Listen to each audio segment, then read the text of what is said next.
5 وقت کی نماز یہ میرے نبی کی آنکھوں کی ٹھنڈک ہے، 5 وقت کی نماز اس امت کی شان پہچان ہے۔ اور اللہ تعالیٰ نے پہلی امتوں پر اتنی بڑی مشقت ڈالی کہ ان کی نماز مسجد کے علاوہ کہیں نہیں ہوتی تھی، مسجد میں ہی ہوتی تھی۔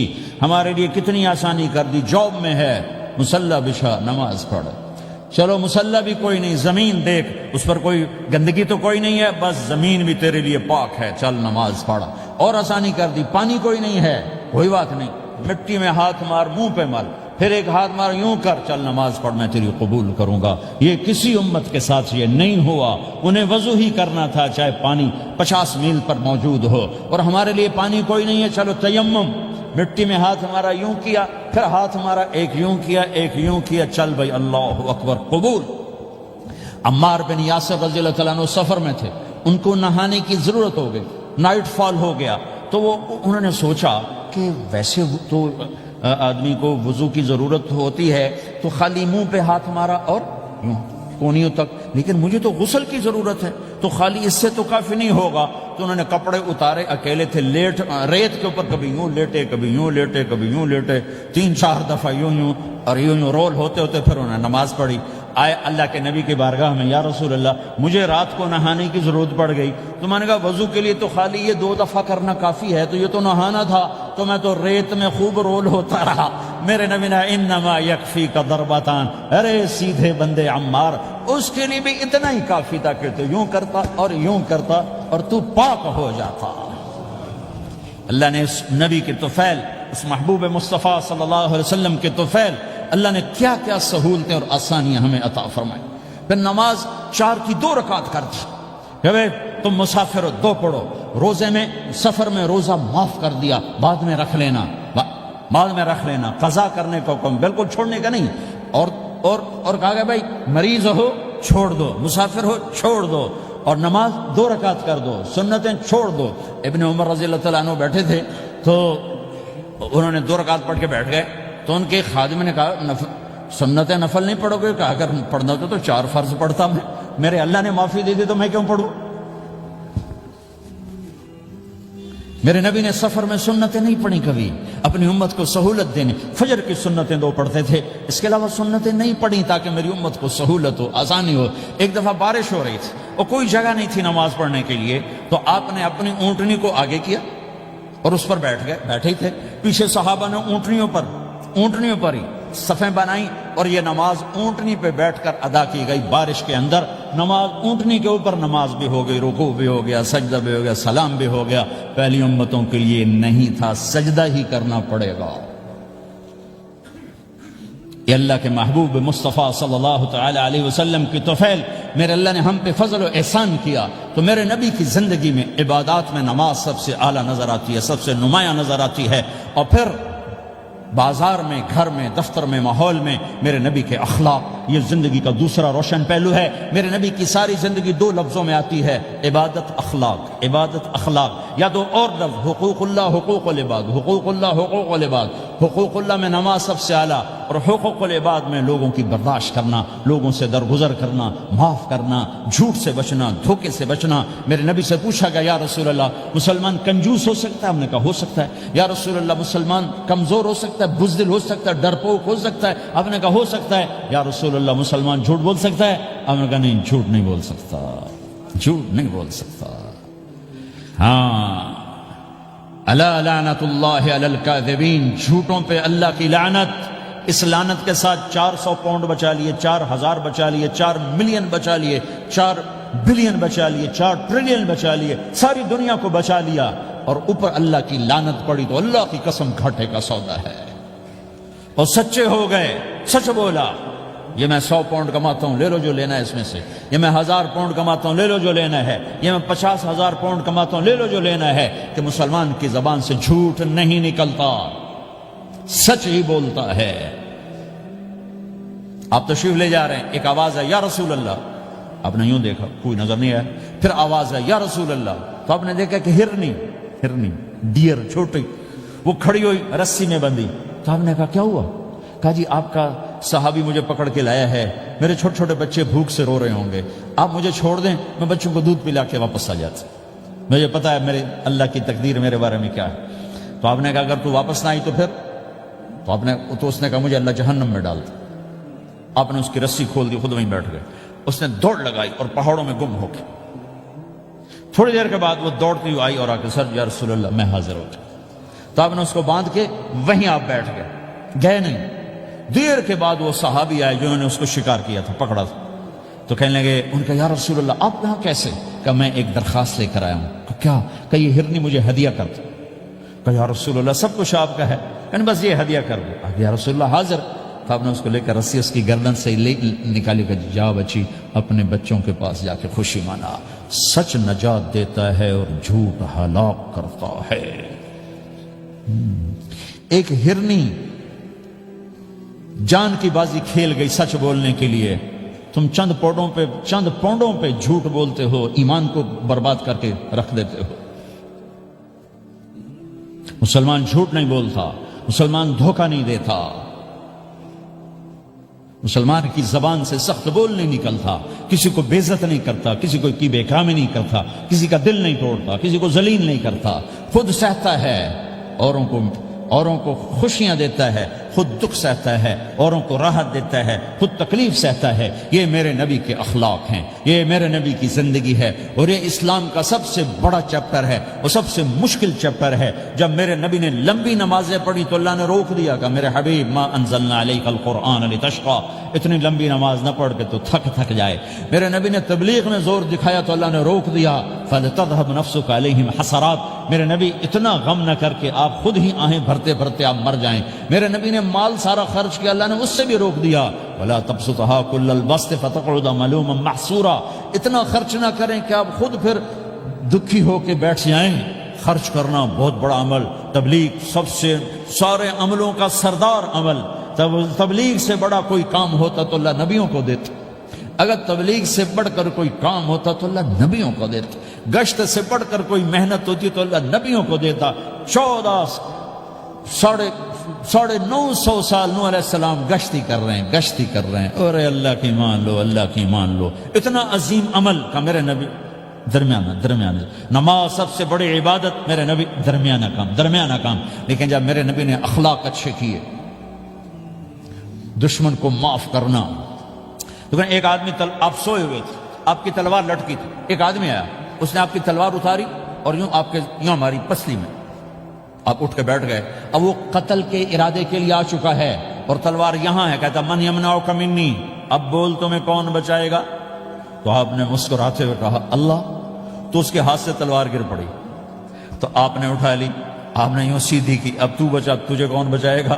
وہ کہنے لگا مجھے تو ہی بچائے گا. وہ تو اللہ کو جانتا نہیں تھا. کہا بابا مجھے تو ہی بچائے گا. تو آپ کہتے ہیں اس کا سر اڑا دو, یہ نبی کو قتل کرنے آیا ہے. میرے نبی نے فرمایا کلمہ پڑھتے ہو؟ کہا نہیں پڑھتا. کہا جاؤ معاف کیا. یہ میرے نبی کے اخلاق ہیں. 20 سال جنہوں نے قتل کے منصوبے بنائے, مکہ والے. جب آپ مکہ میں فاتحانہ داخل ہوئے, ابو سفیان سب سے زیادہ آپ کو دکھ پہنچانے والوں میں پیش. تو آپ نے ابو سفیان کو عزت دی. جو ابو سفیان کے گھر میں داخل ہوگا اس کو کچھ نہیں کہا جائے گا. آپ تو ابو سفیان کو بلا کے سولی پہ لٹکاتے, اور آپ کہہ رہے ہیں جو ابو سفیان کے گھر میں جائے گا اسے کچھ نہیں کہا جائے گا, جو بیت اللہ میں ہوگا اسے کچھ نہیں کہا جائے گا. سارا مکہ سامنے, آپ یوں بیت اللہ کا دروازے پر یوں دونوں ہاتھ ایسے ٹکا کے کھڑے تھے. پھر آپ نے کہا میں کیا کروں گا اب تمہارے ساتھ؟ تو سہیل بن عمر نے کہا آپ کریم ہیں, کریم کے بیٹے ہیں. تو آپ نے کہا جاؤ میں نے معاف کیا. یہ اخلاق آج مٹ چکے ہیں. مردوں سے, عورتوں سے, علم والوں سے, خانقاہ والوں سے, تبلیغ والوں سے, سب زیرو ہوئے پڑے ہیں. جب تک یہ اخلاق زندہ نہیں ہوتے اسلامی زندگی قائم نہیں ہو سکتی, اسلامی معاشرت قائم نہیں ہو سکتی. اور دین 2 چیزوں سے آگے پھیلتا ہے, ایک دعوت اور ایک اخلاق. دعوت اور اخلاق. دعوت نہیں ہوگی تو اخلاق وہیں پڑے رہ جائیں گے. اخلاق نہیں ہوگے تو دعوت کوئی قبول نہیں کرے. میرے نبی نے کتنے معجزے دکھائے مکے میں, نہیں کلمہ پڑھا. بدر میں ان کے 70 مارے گئے, فرشتوں کو دیکھا, جبریل کے گھوڑے کی آواز سنی, کلمہ نہیں پڑھا. خندق میں شکست ہوئی, کلمہ نہیں پڑھا. پانی نکلتے دیکھا, انگلیوں سے, کلمہ نہیں پڑھا. ایک بکرے کا ایک بازو پکایا, ایک بازو بکرے کا, ایک اگلا جو بازو تھا, اور 40 آدمیوں نے کھانا کھایا اور ایک بوٹی کم نہیں ہوئی, کلمہ نہیں پڑھا. لیکن جب میرے نبی نے کہا جاؤ معاف کیا تو سارے ہی کلمہ پڑ گئے کہ واقعہ یہ اخلاق نبی کے ہو سکتے. حنین کی جنگ میں جب بھاگے لوگ، شکست ہوئی، تو ایک صحابی کا بھاگتے ہوئے پاؤں ہمارے نبی کا پاؤں پر آیا، اور جوتا سخت تھا، تو آپ نے کہا اوجعتنی، اور آپ کے ہاتھ میں چھڑی تھی، آپ نے اس کو یوں ماری، اوجعتنی، ارے تو نے مجھے کتنا زیادہ درد پہنچایا، دکھ پہنچایا. وہ بیچارے پگھل کے رہ گئے اور پریشان ہو گئے، اور کہیں فرماتے ہیں سارا دن میں پریشان، ساری رات پریشان کہ اللہ کے نبی کو میں نے تکلیف پہنچائی، اب میرا کیا بنے گا.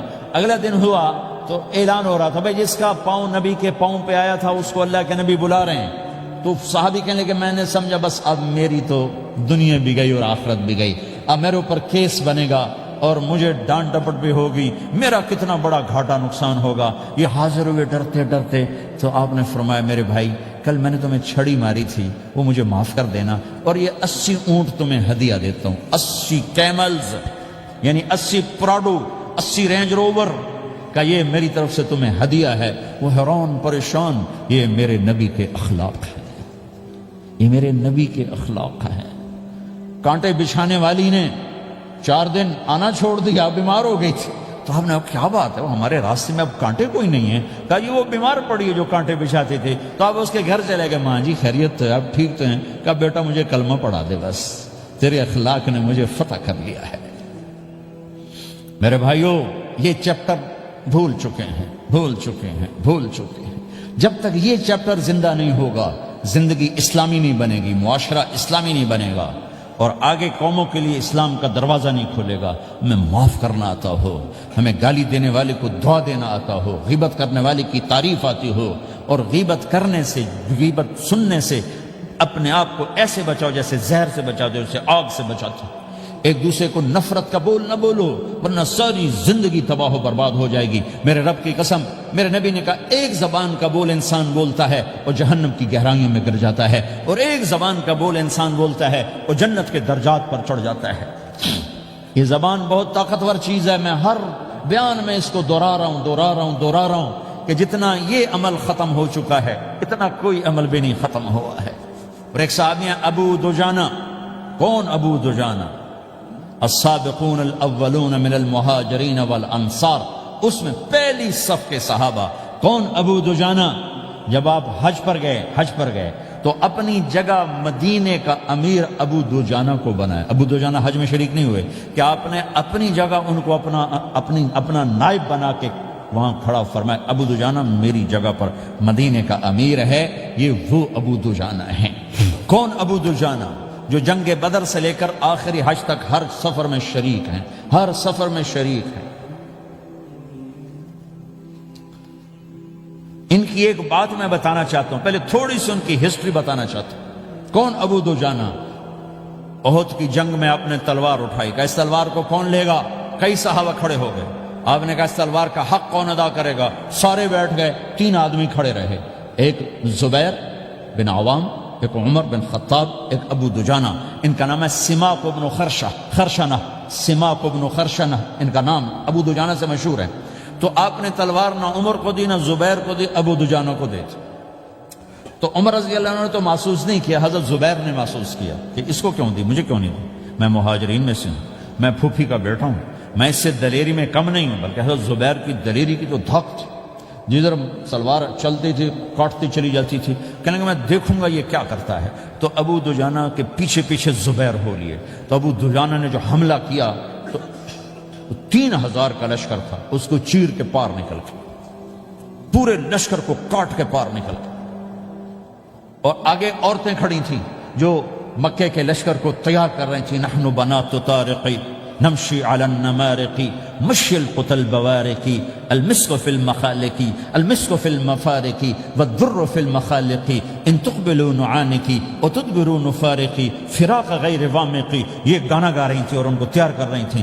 تو جب ابو دجانہ کی تلوار نظر آئی تو سب بھاگی.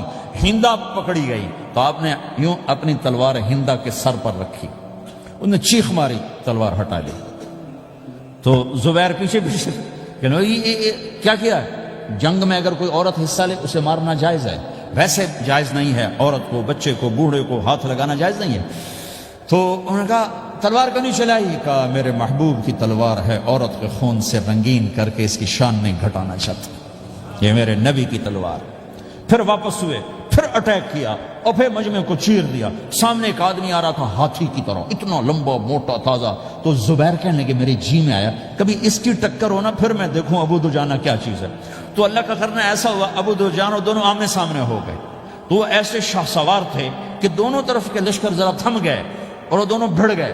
ابو دجانہ کے اپنے جوہر، اس پہلوان کے اپنے جوہر، غبار اٹھا، مٹی اٹھی، اور اس کی اپنی طاقت، ان کی اپنی طاقت، انہوں نے ابو دجانہ کو اس نے زخمی کر دیا۔ ابو دجانہ نے جو جوش میں آ کے ماری تلوار، اس کو لگی یہاں، تو اتنی طاقت سے لگی کہ اس کے نیچے اتر کر دو ٹکڑوں میں تقسیم کر دی۔ یوں ماری تو ایک حصہ ادھر، ایک حصہ، پھر یوں دیکھا اور اپنے چہرے سے لوہے کی ٹوپی اتاری، اما ترا انا ابو دجانہ، کیا دیکھ رہے ہو؟ میں ہوں ابو دجانہ، تلوار صحیح لی ہے میں نے، غلط نہیں لی۔ یہ ابو دجانہ ہیں۔ اور جب شکست ہو گئی احد کی جنگ میں، اور پھر 10-12 آدمیوں نے آپ کو گھیرے میں لیا ہوا تھا، ان میں ایک ابو بکر تھے، عمر تھے، علی تھے، طلحہ تھے، زبیر تھے، سعد بن ابی وقاص تھے، اور سہل بن حنیف تھے، عبادہ قتادہ بن نعمان تھے، اور ابو دجانہ تھے رضی اللہ تعالی عنہم۔ ان میں سے ایک ابو دجانہ بھی تھے، اور یمامہ کی جنگ میں ابو دجانہ شہید ہوئے، یمامہ کی جنگ میں شہید ہوئے۔ یہ ابو دجانہ کی تھوڑی سی سیرت آپ کے سامنے آئی ہے۔ اس کے بعد اب آپ ان کے قول کو سنو تاکہ اس کا وزن آپ کے سامنے آئے۔ یہ بدر کے شریک ہیں، اللہ کے نبی نے کہا بدر کا صحابی جو مرضی کرے بخشا گیا۔ یہ صلح حدیبیہ کے شریک ہیں، اللہ نے قرآن میں کہا لقد رضی اللہ، میں ان سے راضی ہو گیا۔ یہ صحابی ہیں، اللہ نے کہا کلا وعد اللہ الحسنى، اے میرا نبی تیرے ہر صحابی کے لیے جنت کا وعدہ ہے۔ اور اب یہ کیا کہتے ہیں؟ یہ کیا کہتے ہیں؟ لوگو ان ارجع عملی عند، لوگو میرے پاس، ابو دجانہ میرے پاس بخشش کا سب سے بڑا عمل جانتے ہو کیا ہے؟ بدر نہیں، احد نہیں، حدیبیہ نہیں، خندق نہیں، خیبر نہیں، فتح مکہ نہیں، آخری حج نہیں۔ کیا ہے؟ کیا ہے؟ لوگو ان ارجع عملی عندی، میرے پاس آخرت میں بخشش کا سب سے بڑا عمل بس ایک ہے کہ ما آذیت احدا باللسان، میں نے اپنی زبان سے کبھی کسی کو دکھ نہیں پہنچایا۔ ولا اجد فی قلبی غلا لاحد، اور میرے دل میں کسی کے لیے بغض کوئی نہیں ہے، بس یہ میری بخشش کا عمل ہے۔ تو بھائیو، نبی کے اخلاق میں دو چیزیں لے لو، ایک زبان سے کسی کو دکھ نہ دو، ایک دل میں کسی کا بغض نہ رکھو۔ اللہ کی قسم بغیر حساب کتاب کے جنت میں جاؤ گے۔ بڑے بڑے جنید بغدادی اور بڑے بڑے معرفت والے تمہیں دیکھتے رہ جائیں گے، تمہاری رفتار اتنی تیز ہوگی کہ تمہیں وہی پکڑ سکے گا جس کا یہ دو عمل تم سے زیادہ اچھا ہوگا۔ جس روڈ پہ رش ہوتا آپ وہاں سے گاڑی ہٹا لیتے ہو، ادھر نہیں جانا، ادھر رش ہے، وہ سائن وغیرہ آپ کو آ جاتے ہیں کہ بھائی ادھر بلاک ہے، ادھر نہیں جانا، ادھر جانا ہے۔ تو جہاں روڈ پہ رش ہوتا ہے تو قیمتی سے قیمتی گاڑی کی رفتار بھی آہستہ ہو جاتی ہے، اور جہاں روڈ خالی ہوتا ہے تو پرانی گاڑی بھی بھاگے جا رہی ہوتی ہے۔ ہمارے یہاں پرانی گاڑی ہوتی ہے نا، پرانی بسوں کے پیچھے لکھا ہوتا ہے نہ انجن کی خوبی نہ ڈرائیور کا کمال، خدا کے سہارے چلی جا رہی ہے۔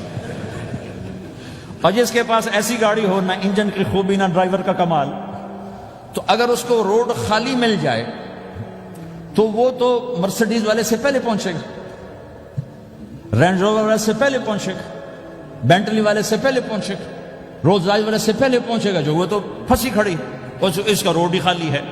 تو میرے بھائیو، یہ میں ایک مثال دیتا ہوں، عبادات کی روڈ پہ بہت رش ہے، نمازی بے شمار ہیں، روزے دار بے شمار ہیں، عمرے والے بے شمار ہیں، حج والے بے شمار ہیں، اور تہجد گزار بے شمار ہیں، علماء بے شمار ہیں، حافظ بے شمار ہیں، ذکر والے بے شمار ہیں، بہت رش ہے، تبلیغ والے بے شمار ہیں، لیکن جو اخلاق والا روڈ ہے نا، یہ خالی پڑا ہے۔ اس پہ موٹر زوکی پہ چڑھ کے آ جاؤ تو سب سے آگے نکل جاؤ، سائیکل پہ چڑھ کے آ جاؤ تو سب سے آگے نکل جاؤ، کہ روڈ ہی خالی ہے، اخلاق کا روڈ خالی ہے۔